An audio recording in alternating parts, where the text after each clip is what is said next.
சங்க காலத்தில் தமிழ் புலவர்கள் நிறைந்து வழிந்தனர். அக்காலத்தில் ஆண்பாற் புலவர்களுக்கு சளைக்காமல் பெண்பாற் புலவர்கள் இலக்கிய ஆளுமை மிக்கவர்களாக காணப்பட்டனர்.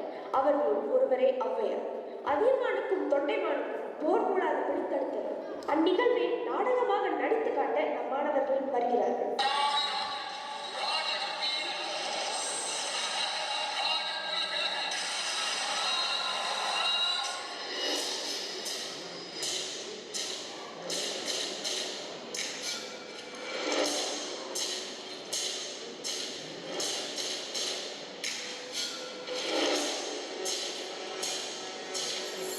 ஈரத்திலும் வீரத்திலும் சிறந்தவர், தமிழின் மீது அளவில்லாதவற்றுடையவர் நம் மன்னர் அதியமான் நெடுமான் அஞ்சி அவர்களுக்கு எங்கள் வணக்கத்தை தெரிவித்துக் கொள்கிறோம். அமைச்சர்களே வணக்கம். நாட்டு மக்கள் அனைவரும் நலமாக இருக்கிறார்களா? ஆமண்ணா, அனைவரும் நலம். காட்டு வளத்தை கண்டு மகிழ்ந்து நீண்ட நாட்கள் ஆகிவிட்டது. அதனால் காட்டின் வளத்தை காண செல்லலாம் என்று நினைக்கிறேன். மன்னா, தங்கள் கட்டளைக்கு மிக்க மகிழ்ச்சி. அப்படியே செய்வோம் மன்னா. பகுதியில் உள்ள இயற்கை வளங்களை பாதுகாக்க வேண்டியது நம் ஒவ்வொருவரின் கடமை.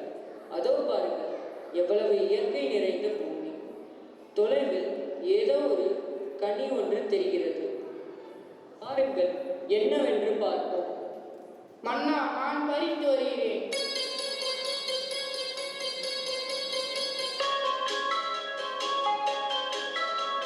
மன்னித்து விடுங்கள், என்னால் பறிக்க முடியவில்லை.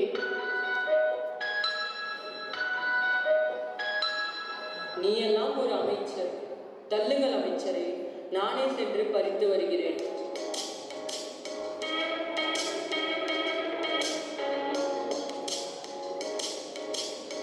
அரசே, இது கிடைப்பதற்கு அரிதான கனி. இக்கனியை உண்டோர்கள் நோய் நொடியின்றி நீண்ட காலம் வாழ்வார்கள் என்று பெரியோர் கூற கேட்டிருக்கிறேன். அப்படியா? இதை நான் சாப்பிடுவதை விட அறிவின் சிறந்த தமிழின் மீது பற்று கொண்டு நாட்டு மக்களின் நலனை தன் நலனாக நினைக்கும் ஒருவர் உண்பதே பொருத்தமாக இருக்கும் என்று நினைக்கிறேன். இதை யாருக்கு கொடுக்கலாம்?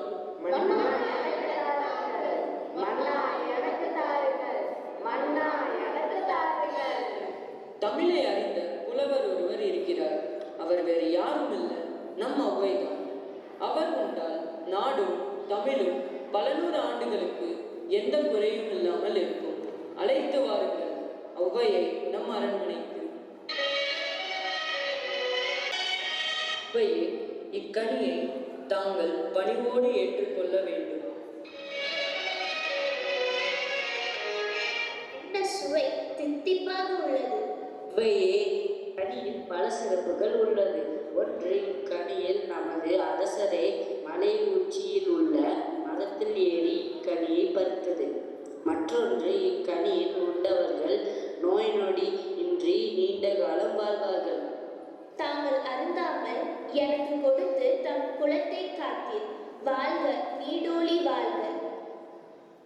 ஔவையே, என் நாட்டின் பெருமையை காக்கும் என் குலதெய்வமே நீங்கள்தான். உங்களை போன்ற புலவரை என் நாடு பெற்றிருப்பது எனக்கு தான் மகிழ்ச்சியாக உள்ளது. தமிழின் மீது நீ கொண்டுள்ள பற்று என் உள்ளத்தை உருக்கச் செய்தது. உன்னை புகழ முடியாமல் என் தமிழே தடுமாறுகிறது. மன்னா, மன்னா, மன்னா, தங்களின் அலைபேசியில் ஒரு அழைப்பு வந்துள்ளது. அரசே, முகத்தில் என்ன கவலை தெரிகிறது? ஔவையே, நம்மோடு தொண்டைமான் பகைமை கொண்டு படையெடுத்து வர ஏற்பாடு செய்து விட்டார்கள்.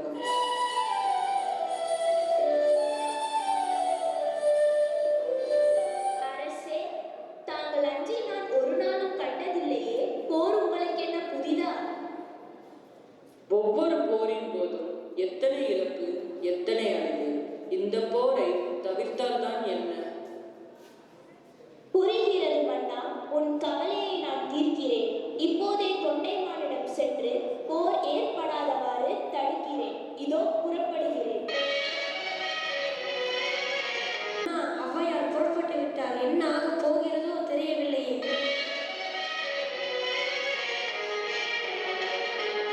எதிரி நாட்டிலிருந்து அனுப்பிய தூதராணி என் போரை கண்டு பயந்து உன்னை தூது அனுப்பினானா அதியமான்?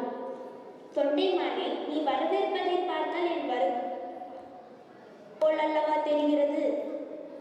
நீங்கள் வந்ததில் எனக்கு பெரும் மகிழ்ச்சி. அதே மகிழ்ச்சியோடு எனது படைக்கல கொட்டிலை பார்த்து வரலாம் வாருங்கள் அவையே.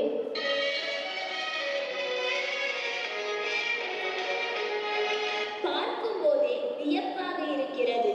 அனைத்து படைக்கருவிகளும் புத்தம் புதிதாக உள்ளது. ஆனால் அதியமானின் படைக்கருவிகளோ மழுங்கி போய் குருதி கரையுடன் கொள்ளனின் உலைகளத்தில் கிடைக்கின்றன. தெரியுமா தொண்டைமானே? என்னை மன்னித்து விடுங்கள் அண்ணையே. என்னிடம் போர்க்கருவிகள் அதிகமாக இருக்கலாம், ஆனால் நான் இதுவரை போர்க்களம் கண்டதில்லை. அதிகமானோடு போரிடுவது எத்தகைய அழிவை தரும் என்பது தங்களின் வாயிலாக தான் புரிந்து கொண்டேன். மன்னித்து விடுங்கள் அண்ணையே, எனது கர்வம் குறைந்து விட்டது. மிக்க மகிழ்ச்சி தொண்டைமானே. வாருங்கள், நட்போடு இணைந்து இந்நாட்டை வழிநடத்துவோம். போரில்லா புத்துலகை உருவாக்குவோம். ஔவையார் ஒரு நாட்டின் அரசனுக்கு அந்த நாட்டில் மட்டுமே சிறப்பு, கல்வி கற்றலுக்கு சென்ற இடமெல்லாம் சிறப்பு என்பதற்கு எடுத்துக்காட்டாய் வாழ்ந்தவர் ஔவையார். கல்வி மட்டுமே ஒரு மனிதனின் அறியாமையை போக்கும். ஆகவே மாணவர்கள் ஒவ்வொருவரும் கல்வியின் அருமையை உணர்ந்து நாட்டிற்கும் வீட்டிற்கும் பெருமை சேர்க்கும். இந்நாடகத்தை கண்டுகளித்த அனைவருக்கும் மனமார்ந்த நன்றி.